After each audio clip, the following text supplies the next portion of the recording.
You know, my focus has always been on being a public servant. I met Reverend Dr. Martin Luther King Jr., a great Atlantan, a preacher, a teacher, a drum major for justice when I was just a child. In fact, he grew up with my mother and they lived on the same street. So I say I'm anointed by the King because as a little kid he used to pat me on top of my head and tell me that I was a smart little girl and yank my ponytail. He took time out for a little child to inspire and encourage us. So I wanted to follow his lead and do just the same thing. So my whole dedication as a legislator has been to children, our future. Those children that I think it was John F. Kennedy said that despite the fact that we breathe the same air, we all cherish our children. And so those children issues are something that you will see if you ever Google me or look at what we've done. You'll see that we focused on stopping human trafficking, stopping drunk driving that were injuring our children on the roads, et cetera, et cetera. But you will also see that I wanted to work for fostering a closer relationship between our countries. So let us continue to know that even though I live in a country of diversity, mainly Caucasians and African American citizens who elect me, it's called the melting pot of the world.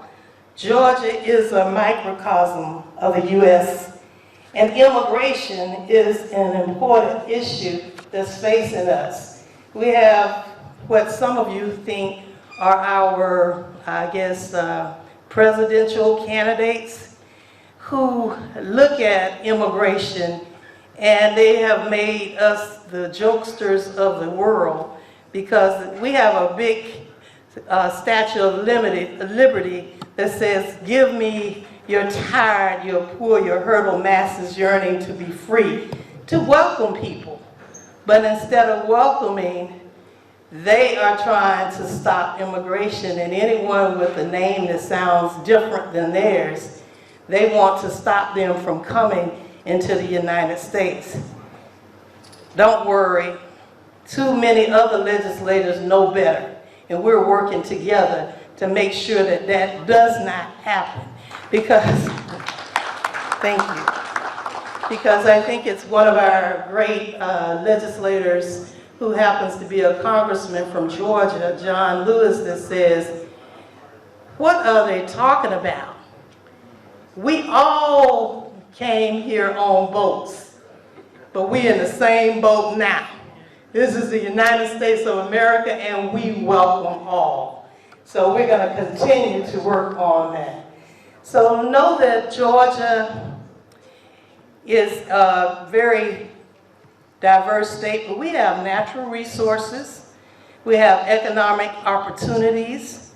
The state capital of Atlanta is not only home to the world's busiest airport, but we have the 4th largest port, and that is in Savannah, Georgia.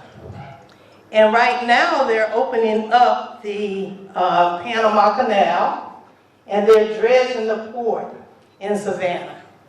And when they do that, it's going to be a very short distance from the coast of Nigeria to Savannah, Georgia. So that means that we will improve, hopefully, imports and exports and cut the cost maybe even by 1/3. So that's a win-win situation for Nigeria, for all of you who are doing any business outside of Nigeria who want to come to the United States and do business. Don't go to Texas, come to Georgia, okay? I know I have been invited to many of Nigerians' events, but I have to go all the way to Houston or Dallas, Texas, and I want to come, or of course New York, but I want to make sure that you know that we want to form partnerships with you. And like many other young nations, Nigeria is realizing its true potential. It's becoming an important entity in the global economy. And this important forum for Nigeria can really strengthen you and make it even better. So enjoy this conference and make sure you understand the powers in your hands. You have the opportunity to continue to move Nigeria forward. So it's my hope that we can develop international partnerships with support of the emergence of Nigeria's private sector, promote direct foreign investment in Africa, and leverage the imbalances in Africa's growing economy. There are many encouraging signs. We've seen investments that strive to eradicate poverty, investment opportunities that change the political and economic image of Africa, access to the billion-dollar fund the U.S. government has committed to trade capacity building activities. Oh yes, and you can hear all these negative things about our president, but our commander-in-chief, who actually has roots right here in Africa, in the motherland, Barack Obama, is making a lot of things happen that you might not hear a whole lot about. He's trying to reach out to Africa and make sure that there is money available to do business with states like Georgia and all over the United States. So make sure you know that our president is not that bad guy. He's going to go down in history, I'm sure, as one of the best presidents the United States of America has ever had. We have networking and subcontracting opportunities in Georgia, and we have even some tax incentives for things other than just the film industry in Nollywood, but they're coming there too. They're actually going to have an event there. So we are just, again, opening up our hearts to Nigeria. I've done it for many, many years. I think my roots are here. My sister did our DNA and our background, so I am a Nigerian, all right? So come to Atlanta, the home of many Fortune 500 companies and multinational corporations like Coca-Cola, Delta Airlines, Home Depot, and CNN. But you know, I don't say a lot about CNN. I just say shame on CNN. Even when I cut on TV this morning, I saw them talking about Africa and showing the zebras running and the elephants and some lady talking. And I said, no wonder people told me when I got ready to leave to come here, oh, be careful, don't let the animals devour you.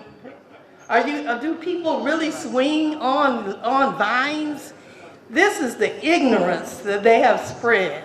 So you have good journalists in Nigeria, and I want to encourage you, all of the journalists, to make sure that the world knows that Nigeria is a progressive place. I went to Abuja and it was like New York. I was like, okay, I'm in little New York. So we are moving forward, continue to do all of the things that we can do, because I realized after numerous visits here to your home country that I always left with a greater understanding. So we want to increase tourism here, and they need to come here to your great state. You know, I have been saying I wanted to come for a long time, and I tell you, I am so happy to be here because it's so wonderful right here. I have a real kinship. Okay. So again, as I take my seat, I'd like to congratulate Barrister Dan Abia for this, and all of the stakeholders and distinguished leaders here. And I wish you the best of luck as you embark on your new PSD, the Partners for Sustainable Development. And if I can ever help you or be of service in any way, don't hesitate to contact me. So again, thank you for this wonderful opportunity. I am so gracious to be here and happy to be here. So don't forget, Atlanta, Georgia is open for business, and we want to do business with you. Thank you.